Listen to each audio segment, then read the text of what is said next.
Naam, tukisonga mbele mtazamaji, ni kwamba utangulizi wa mtihani wa ziada wa KCSE katikati ya mwaka wa Baraza la Kitaifa la Mtihani nchini NEC umeibua mjadala mkali miongoni mwa washikadau mbalimbali wa sekta ya elimu. Ingawa unalenga kuwapa watahiniwa fursa pili, wasiwasi kuhusu muda mfupi wa maandalizi, uoga na wa shule kuwapokea wanaorudia mtihani na ukosefu pia mipango madhubuti umechochea ukosoaji na kuzua maswali mengi kuhusu ufanisi wa athari zake za muda mrefu.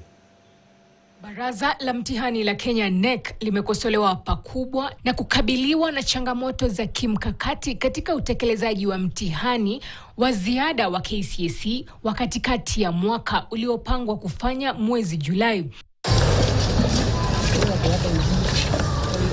Wakosoaji wanahofia kuwa muda wa maandalizi ni mfupi sana.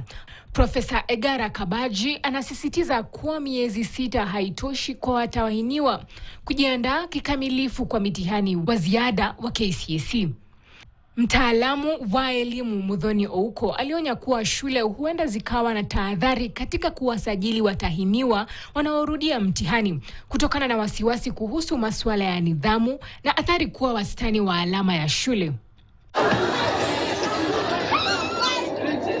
Wizara ya Elimu ilitangaza mitihani maalum ulioundwa kwa ajili ya watahiniwa waliokosa kufanya KCSE kutokana na sababu zisizotarajiwa kama vile maradhi, ili kuwapa fursa nyingine ya kufanya mtihani huo. National Examination Council will introduce a mid-year series of the KCSE examination to be administered in July every year. Kipindi cha usajili ukianzia Januari 27 hadi Februari 21 na watahiniwa wakitarajiwa kulipa shilingi 7,200.